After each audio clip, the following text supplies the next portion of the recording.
తెలంగాణ రాష్ట్ర వ్యాప్తంగా నూతన మద్యం పాలసీకి నోటిఫికేషన్ విడుదలైంది. 2023-2025 మద్యం షాపుల లైసెన్సు గడువు నవంబర్ 30తో ముగుస్తుండటంతో నూతన మద్యం పాలసీకి విధి విధానాలు ఖరారు చేసి నోటిఫికేషన్ విడుదల చేసింది. గత నెల 26 నుంచి దరఖాస్తులు స్వీకరిస్తున్నారు. కాగా ఉమ్మడి ఆదిలాబాద్ జిల్లా వ్యాప్తంగా ఉన్నటువంటి మద్యం షాపులకు 2025-27 2 సంవత్సరాలకు నూతన మద్యం పాలసీ దరఖాస్తుదారుల నుంచి మంచి స్పందన కరువవుతుంది. ఇక ఇదే అంశంపై మంచిర్యాల జిల్లా ఎక్సైజ్ సూపరింటెండెంట్ నందగోపాల్తో మా correspondent Naresh Kumar face to face.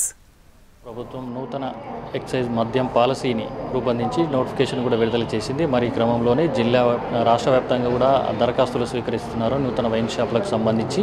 అయితే ఈ క్రమంలోనే ఇప్పుడు ఉమ్మడి ఆదిలాబాద్ జిల్లా వ్యాప్తంగా మొత్తం 192 షాపులకు గాను దరఖాస్తులు స్వీకరిస్తున్నారు. మరి ఈ క్రమంలో మంచిర్యాల జిల్లా వ్యాప్తంగా మరి ఏ విధమైనటువంటి ఇప్పుడు షాపులు ఎన్ని ఉన్నాయి, దీనికి సంబంధించినటువంటి విధి విధానాలు ఏంటి అనే విషయాలను ప్రస్తుతం మనతో పాటు మంచిర్యాల ఎక్సైజ్ సూపరింటెండెంట్ నందగోపాల్ గారు మనతో పాటు ఉన్నారు. వారిని అడిగి పూర్తి వివరాలు తెలుసుకునే ప్రయత్నం చేద్దాం. సార్ చెప్పండి, ఇప్పుడు మంచిర్యాల జిల్లా వ్యాప్తంగా ఎన్ని సర్కిల్ ఉన్నాయి, ఎన్ని షాప్స్ ఉన్నాయి? మంచిర్యాల జిల్లా వ్యాప్తంగా 4 ఎక్సైజ్ స్టేషన్స్ ఉన్నాయండి. ఇందులో మంచిర్యాల, బెల్లంపల్లి, లక్సెట్పేట్, చెన్నూరు 4 స్టేషన్ల పరిధిలో మనకు 73 షాపులు ఉన్నాయి.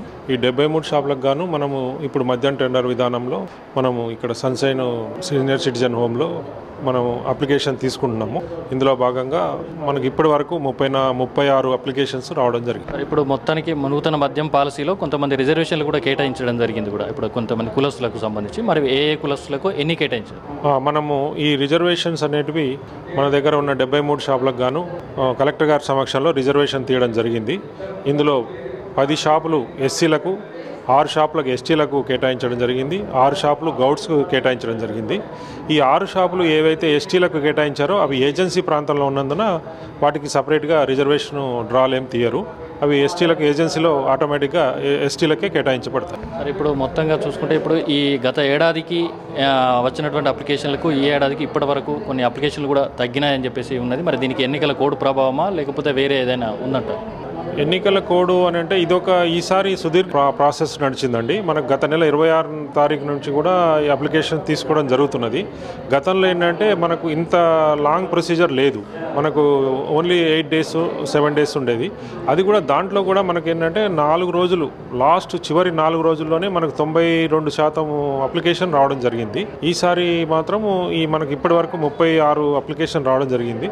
మేము ఎక్స్పెక్ట్ చేస్తుందంటే బుధవారం నుంచి అంటే 15th నుంచి స్టార్ట్ అయ్యి మనకు 18th మ్యాక్సిమం వస్తాయని మేము భావిస్తున్నాం. సార్ ఇప్పుడు మనకు ఏంటంటే నూతన ఎక్సైజ్ పాలసీ ఏదైతే ఉందో కొత్తగా రూపొందించిన విధి విధానాల వల్ల కొంతమంది వ్యాపారులు సిండికేట్గా ఏర్పడి చిన్న వ్యాపారాన్ని కూడా దగ్గరికి రానివ్వట్లేదు, టెండర్లు దాఖలు చేయకుండా సిండికేట్గా ఏర్పడి రానివ్వట్లేదు అని చెప్పేసి కొన్ని ఆరోపణలు ఉన్నాయి. దీనికి సంబంధించి మీరేమని చెప్పారు? అటువంటిది ఏమి లేదండి. మేము ఏమిటంటే విస్తృత ప్రచారం చేయడం జరుగుతున్నది.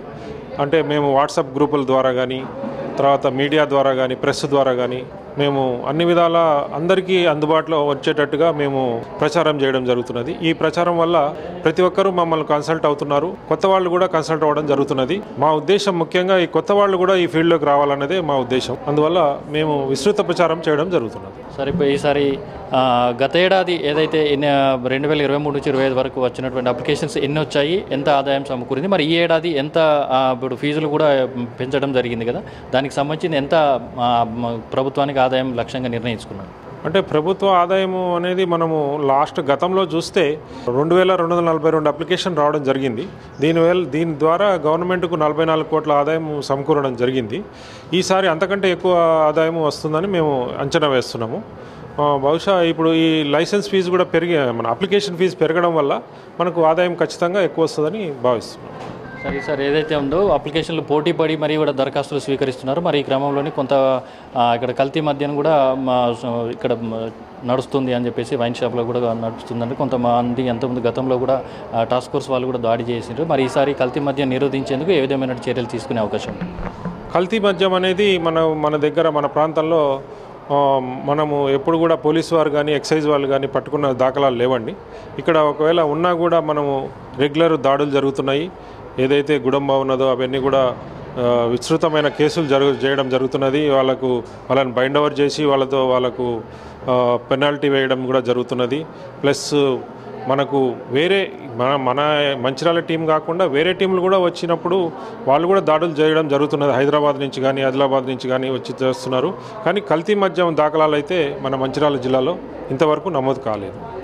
మొత్తంగా చూసుకుంటే ఉమ్మడి జిల్లా వ్యాప్తంగా ఉన్నటువంటి 192 షాపులకు సంబంధించి దరఖాస్తులు అనేది జరుగుతున్నాయి. అయితే ఈ క్రమంలో మొన్నటి ఎలక్షన్ కోడ్ కారణంగా కొంత ఆలస్యమైంది, కొంత మందకొడిగా సాగుతున్నటువంటి పరిస్థితి నెలకొంది. చివరి 4 రోజులైతే ఏదైతే ఉందో వాటి 4 రోజులనే కూడా భారీగా దరఖాస్తులు వచ్చేటువంటి అవకాశం ఉందని ఆశాభావం వ్యక్తిస్తున్నారు. మరి ఈ క్రమంలోనే కల్తీ మద్యాన్ని నిరోధించేందుకు కూడా టాస్క్ ఫోర్స్తో పాటు పోలీసుల సహకారంతో కూడా ఖచ్చితంగా దాడులు నిర్వహించి కల్తీ మద్యాన్ని నిరోధించేందుకు కూడా అన్ని చర్యలు తీసుకుంటామని ఎక్సైజ్ సూపరింటెండెంట్ నందగోపాల్ చెప్తున్నారు. ఇది ఇక్కడి తాజా పరిస్థితి. కెమెరా పర్సన్ సతీష్తో నరేష్, మెగా 9 టీవీ, ఆదిలాబాద్.